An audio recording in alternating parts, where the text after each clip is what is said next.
নমস্কার বন্ধুরা, সম্রাট ওয়ার্ল্ডের একটা নতুন ভিডিওতে আপনাদের আমি আবার স্বাগত জানাই।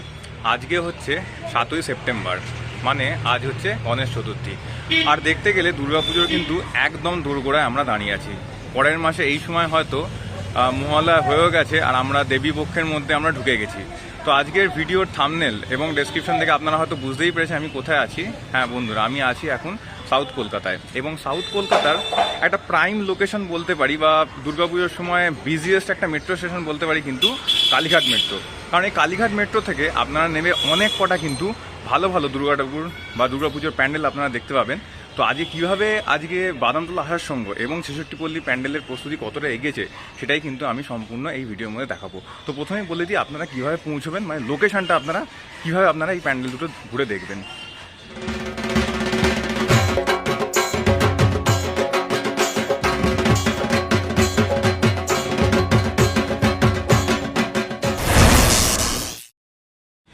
তো বন্ধুরা, ভিডিওর প্রথমেই যেটা বললাম আপনাদের প্রথমেই আসতে হবে কালীঘাট মেট্রো।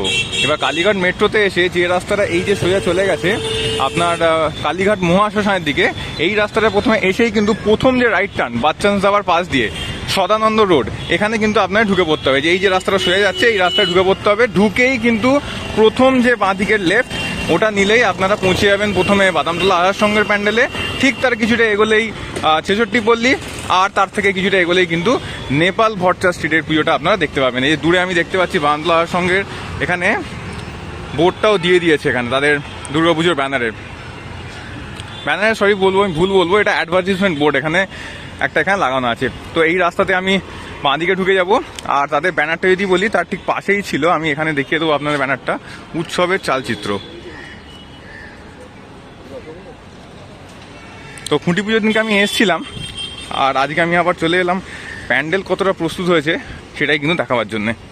চলুন আমি এগিয়ে যাই প্যান্ডেলের দিকে, দেখি কতটা কোন কাজটা এগোলো।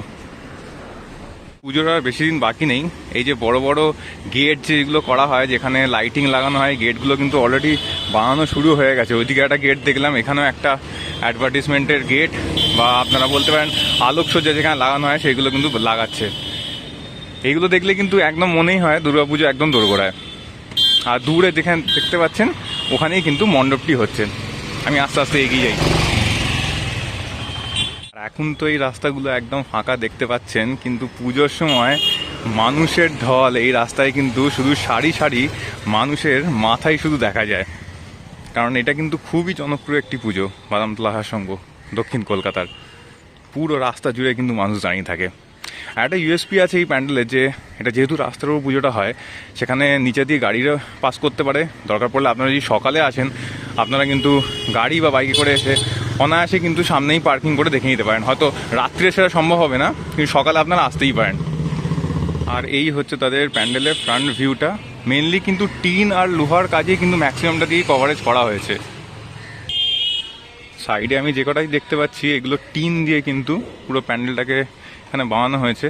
টিন এবং লোহার এখানে ইউজ করা হয়েছে। বাকি তো এখন ঢাকা আছে, হয়তো আর কিছুদিনের মধ্যে সেটা প্রকাশ্যে আনা হবে। এবার উৎসবের চালচিত্র মানে যতদূর আমার মনে হচ্ছে কমপ্লিটলি কিন্তু সেটা উৎসব, মানে আমাদের যে রিচুয়ালস আছে, ফেস্টিভ্যালস, সেটার মধ্যেই কিন্তু এখানে সেই নিয়ে কাজটা করা হচ্ছে। আর এটা হচ্ছে প্যান্ডেলের ব্যাক সাইডটা।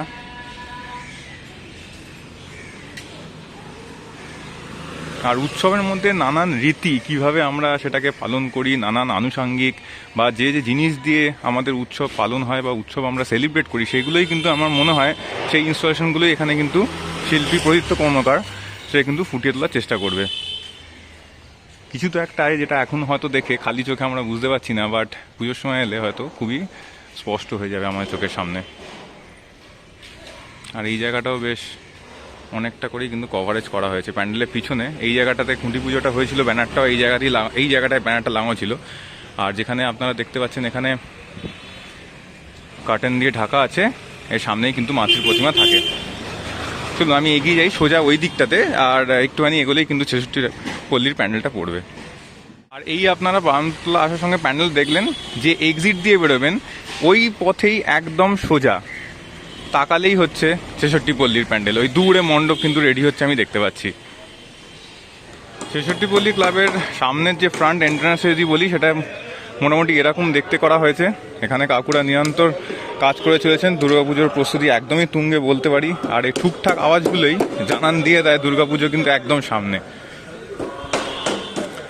আর ছেষট্টিপল্লী প্যান্ডেলের মধ্যে ঢুকতেই একটা আমি সুন্দর ছোট্ট গণেশ ঠাকুর দেখতে পেলাম, যেটা আজকে যেহেতু গণেশ চতুর্থী, এখানে কিন্তু পুজো করা হবে। বেশ ভালো লাগলো।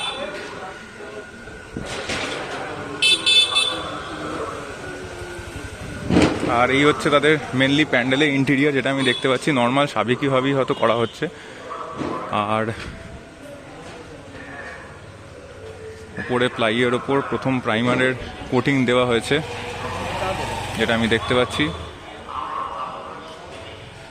আর এই দিকটাতে প্রতিমা রাখা হয়। এখানে দেখতে পাচ্ছি তিনটে, এখানে একটা, ওপরে একটা, ডান দিকে একটা, তিনটে মানে এরকম সার্কেল টাইপের করা হয়েছে। মনে হয় এখানেই দুর্গা ঠাকুর আর তাদের ছানাপোনারা কিন্তু এখানেই থাকবে, হয়তো সেটার জন্যই এখানে এই সার্কেল যে জিনিসটা এটা করা হয়েছে। তো বন্ধুরা, এই ছিল বাগানতলা হাট সংঘ এবং ছেষট্টিপল্লীর প্যান্ডেলে যতটা আপডেট হয়েছে আমি দেখালাম আজকে গণেশ চতুর্থীর দিনকে। আশা করি আবার প্যান্ডেল যখন কমপ্লিটলি প্রস্তুত হয়ে যাবে, আমার ফেসবুক পেজে এবং আমার ইউটিউব পেজে আপনারা দেখতে পাবেন শর্টস বা ভিডিও। আমি তো অবশ্যই বানিয়ে থাকবো। তো ততদিন আমার এই ভিডিওগুলো ভালো লাগলে অবশ্যই লাইক, কমেন্ট এবং সাবস্ক্রাইব করবেন। সবাই ভালো থাকবেন এবং সুস্থ থাকবেন। আর শুভ গণেশ চতুর্থী সবাইকে।